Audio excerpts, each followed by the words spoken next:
ব্যাপার রে, সকাল সকাল আমাদের বাড়িতে? আজ কাজেই যাচ্ছি। তোর ভাবি লাড়ু করেছে তো, তাই তোর লেগে এসছি।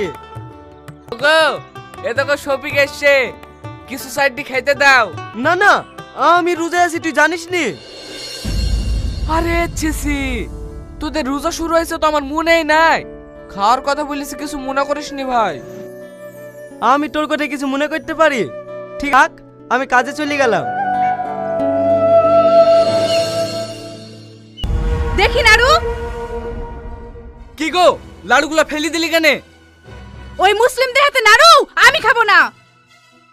তাই বলে তুমি ফেলি দিবা? ওদের বাড়ি থেকে খাইলে না, আমি খাবো।